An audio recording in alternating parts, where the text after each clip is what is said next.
ভালোবাসতেন আম্মাজান খাদিজাকে।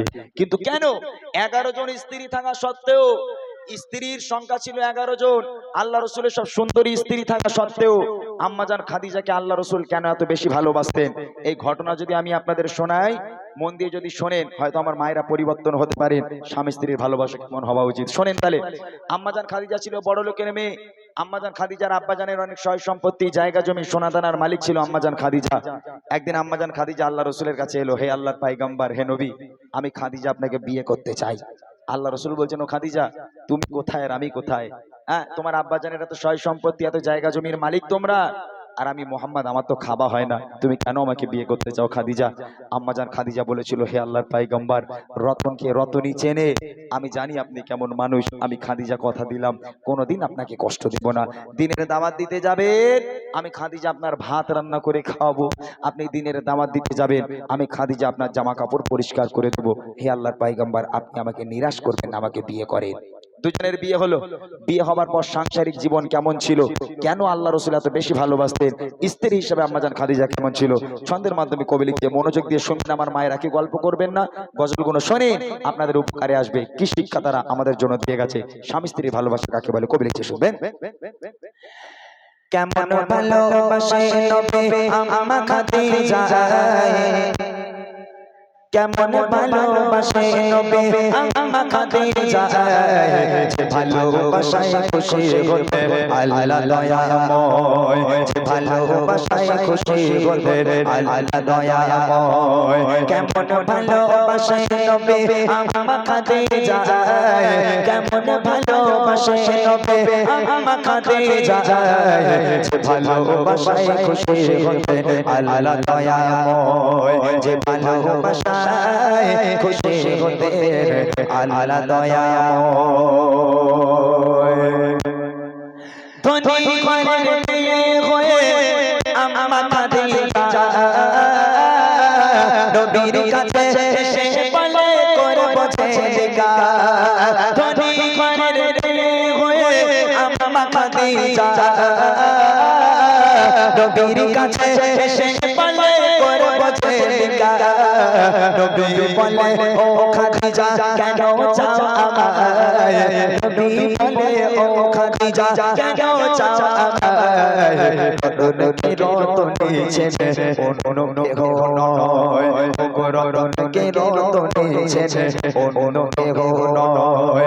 কেমন ভালোবাসে নবী আম্মা খাদিজা, কেমন ভালোবাসে নবী আম্মা খাদিজা, যে ভালোবাসায় খুশি হতে আল্লাহ দয়াময়, যে ভালোবাসায় খুশি হতে আল্লাহ দয়াময়। দিনের দাওয়াত দিতে গেলেন নবী, কোনদিন রাত 12টা, কোনদিন 1টা, কোনদিন 2টোর সময় আল্লাহ রসুল বাড়িতে আসতো দিনের দাওয়াত দিতে। একটা দিনের জন্য দয়ার নবী দিনের দাওয়াত দিয়ে বাড়িতে এসে দরওয়াজার সামনে দাঁড়িয়ে দুবার, কোনদিন দরওয়াজা এরকম টোকা মারার প্রয়োজন হয়নি। রাত 12টা হোক, 1টা হোক আর 2টো হোক, যত রাত হোক না কেন, আল্লাহ রসুল বাড়িতে এলো, একবার শুধু দরওয়াজা এরকম টোকা মারলো, সঙ্গে সঙ্গে দরজা খুলে যেত। আম্মাজান খাদিজার সামনে দাঁড়িয়ে আল্লাহ রসুল বলছেন, ও খাদিজা, তুমি কি সারা রাত ঘুমাও না? বলছে, কেন?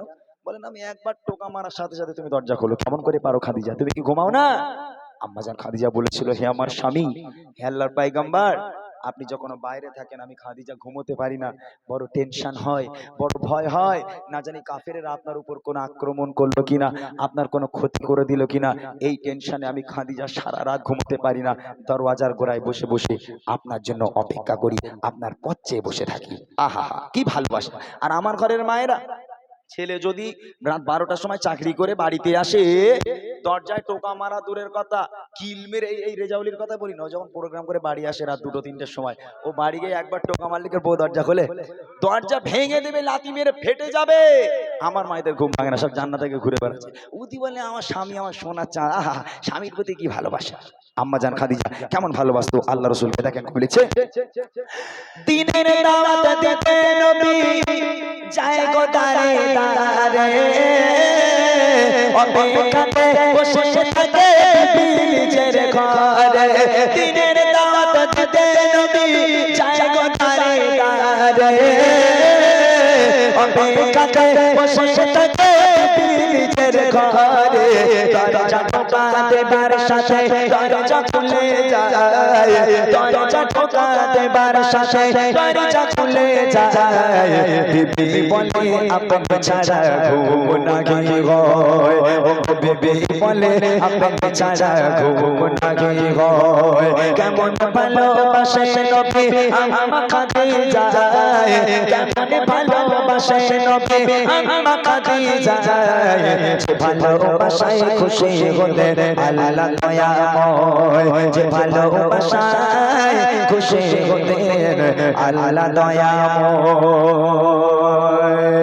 একদিন নবী পাক বাড়িতে এলো দরওয়াজায় টোকা মারলো দরওয়াজা খুলে গেল আম্মাজান খাদিজার সামনে দাঁড়িয়ে আছে আল্লাহ রাসূল আম্মাজান খাদিজাকে দেখে হাউমাউ করে কেঁদে ফেলেছে কেন জানেন আল্লাহ রাসূল দেখছেন মা খাদিজা দাঁড়িয়ে আছে আর খাদিজার জামাটা এমন ভাবে ছেঁড়া এমন ভাবে জামাটা ছিঁড়ে গেছে ও জামা সেলাইও করা যাবে না তাবলিও মারা যাবে না এই দেখে আল্লাহ রাসূল হাউমাউ করে কেঁদে উঠেছে আম্মাজান খাদিজা আল্লাহ রাসূলকে জড়িয়ে ধরলো হে আমার স্বামী আমার দ্বারা কোনো বেয়াদবি হলো কোনো কষ্ট পেলেন আপনি কাঁদছেন কেন আম্মাজান খাদিজা হাউমাউ করে কাঁদছে আর বলছে কেন কাঁদছেন আপনি নবী পাক বলছেন ও খাদিজা তুমি কোন ঘরের মেয়ে খাদিজা তোমার আব্বাজানের এত সয় সম্পত্তি এত জায়গা জমি সোনা দানার মালিক তুমি আর সব সোনা দানা গুলো এনে আমি নবী আমার রাস্তায় তুমি কুরবানি করে দিলে এখন তোমার অবস্থা দেখো খাদিজা তোমার জামাটা এমন ভাবে ছিঁড়ে গেছে আমি তোমার স্বামী হয়ে ও জামা সেলাইও করে দিতে পারবো না ও খাদিজা আমি তোমাকে ভালো রাখতে পারলাম না আম্মাজান খাদিজা সেদিন কাঁদতে কাঁদতে বলেছিল হে আমার স্বামী আমি আপনার কাছে কোনোদিন কষ্ট পাইনি আলহামদুলিল্লাহ ভালো আছি তবে জীবনতে কিছু চাইনি তিনটে জিনিস চাইবো দেবেন আল্লাহ রাসূল বলেন খাদিজা তোমার কি চাই তুমি একবার বলো আম্মাজান খাদিজা বলছে আমার প্রথম নম্বর দাবি হলো আমি খাদিজা যেদিন ইন্তেকাল হয়ে যাব আমি খাদিজা যেদিন মারা যাব ওই দোকান থেকে কাফন কিনে পরালে হবে না তাহলে আপনার এই পিরান আপনার এই জুব্বা মুবারক আমাকে কাফন করে দিতে হবে দ্বিতীয় নম্বর আবদার হলো আমি খাদিজা যখন আমাকে কবরে শোয়ানো হবে কবরে শোয়ানোর আগে আপনি নিজে কবরে নামবেন কবরে নেমে কবরের চারপাশটা একবার হাঁটবেন কেননা আমি খাদিজা কবরের আযাবের ভয় পাই কবর যদি আমাকে আযাব দেয় পিষে দেয় আপনার পায়ের ছাপ থাকলে কবর আমাকে আর আযাব দিতে পারবে না আর তৃতীয় নম্বর আবদার হলো মুনকার নাকির ফেরেশতারা যতক্ষণ আমার সওয়ালের জবাব না করবে আমার কবরের পাশে থেকে আপনি বাড়ি যেতে পারবেন না বসে থাকতে হবে এই তিনটে আবদার কি আমার রাখবেন আল্লাহ রাসূল বলেছেন ও খাদিজা তোমার তিনটে আবদার আমি মেনে নিলাম তোমার তিনটে আবদারই আমি রাখবো আমার মায়ের এরকম আবদার করেছে কোনোদিন স্বামীর কাছে যে আমি মারা গেলে একটু মৌলভী সাহেব দাওয়াত করে খাইও একটু এতিম ছেলেদের খাইও একটু খতম পড়িও মিলাদ দিয়ে সব আবদার করে ওসব না আমার মায়েদের আবদার দেখো এই ঈদ হয়ে গেল তো দীঘায় যাবে না একটু বকখালি যাবে না আমার মায়েদের আবদারে রাখো কিন্তু আম্মাজান খাদিজা কি আবদার স্বামীর কাছে করেছিল দেখেন বিবি বলে ও গো স্বামী মরণের পরে কবরে শোয়াবেন আমায় জুম্মা কাফন করে কবরের চারিপাশে ঘুরবেন ঘেটে কবর জানো নাহি মারে আমায় পিষে দিতে থাকবে বসে ফেরেশতাদের সওয়ালের সময় থাকবে বসে ফেরেশতাদের সওয়ালের সময় কবরের কঠিন আযাব বড়ই ভয়ের হয় ও গো কবরের কঠিন আযাব বড়ই ভয়ের হয় কেমন ভালোবাসে নবী আমা খাদিজা কেমন ভালোবাসে নবী আমা খাদিজা যে ভালোবাসায় খুশি হতে আল্লাহ দয়াময় যে ভালোবাসায় খুশি হতে আল্লাহ দয়াময় ইন্তেকাল হয়ে গেল আম্মাজান খাদিজা মারা গেল প্রথম নম্বর আবদার এই জুব্বা দিয়ে কাফন পরাতে হবে আল্লাহ রাসূলের জুব্বা দিয়ে আম্মাজান খাদিজাকে কাফন পরানো হলো দ্বিতীয় নম্বর আবদার ছিল কবরে খাদিজাকে রাখার আগে আল্লাহ রাসূলকে কবরে নামতে হবে আল্লাহ রাসূল কবরে নামলো কবরে নেমে কবরের চারপাশটা একবার হাঁটলো হাঁটার পর আল্লাহ রাসূল কবর থেকে উঠে এবার আম্মাজান খাদিজাকে কবরে শোয়ানো হলো কবরে শোয়ানোর পর এই মুখটাকে পশ্চিম দিকে রাখতে হয় কিবলার দিক করে মুখটাকে কবরের মধ্যে রাখতে হয় তো আম্মাজান খাদিজার কবরের মধ্যে খাদিজার মুখটাকে নিয়ে যতবার কিবলার দিকে ঘোরানো হয় পশ্চিম দিকে ঘোরানো হয় আম্মাজান খাদিজার মুখটা অটোমেটিক ঘুরে আবার আসমানের দিকে হয়ে যায় আবার একবার চেষ্টা করা হলো আবার একবার কবরের মধ্যে আম্মাজান খাদিজার মুখটাকে নিয়ে কিবলার দিকে ঘোরানোর চেষ্টা করা হলো আবার মুখটাকে ঘুরে আসমানের দিকে হয়ে যায়। সাহাবারা পেরেশান, আল্লাহ রসুলও পেরেশান, মুখ কেন কেবলার দিকে ঘোরে না? তিনবার চেষ্টা করা হলো, তিনবার আম্মাজান খাদিজার মুখটাকে নিয়ে কেবলার দিকে ঘোরানোর চেষ্টা করা হলো, কোনো মতে কেবলার দিকে ঘোরে না, অটোমেটিক আসমানের দিকে আম্মাজান খাদিজার মুখটা হয়ে যায়। পেরেশান হয়ে আছেন আল্লাহ রসুল। এমত অবস্থায় আল্লাহ পাক খবর পাঠালো নবীর কাছে, আমার বন্ধু চিন্তা করবেন না, চিন্তার কোনো কারণ নেই। আমি আল্লাহ খাদিজাকে এত পছন্দ করি, এত ভালোবাসি, আমি চাই না খাদিজার মুখটা কেবলার দিকে থাক। কেননা খাদিজা দ্বীন ইসলামের জন্য, কোরআনের জন্য, আমি আল্লাহ আমার জন্য এত কষ্ট করেছে, এত রক্ত ঝরিয়েছে, নিজেকে এত কুরবানি করেছে। আমি আল্লাহ চাই না খাদিজার মুখটা কেবলার দিকে থাক, আমি আল্লাহ চাই খাদিজার মুখটা আসমানের দিকে হয়ে থাক, যাতে করে আমি আল্লাহ আরশে মুআল্লায় বসে বসে আমি আমার খাদিজাকে প্রতিনিয়ত দেখতে পারি। একবার জোরে বলুন সুবহানাল্লাহ।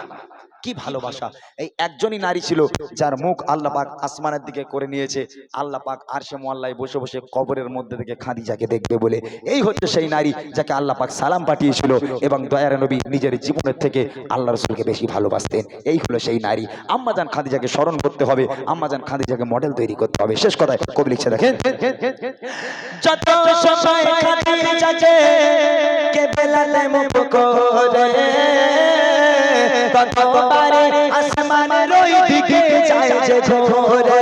যত সময় খাদিজাকে কেবলাতে মুখ করে, ততবারে আসমানের ওই দিকে যায় যে ঘোরে।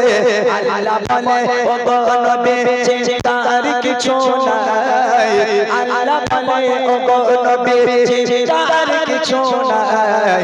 খাদিজাকে দেখবো বলে আমি সর্বদা, ও গো খাদিজাকে দেখবো বলে আমি সর্বদা।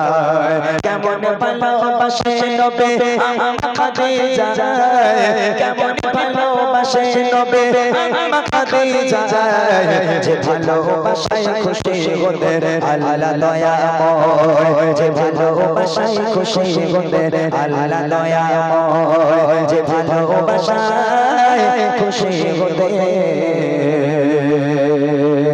আল্লাহ দয়াময়।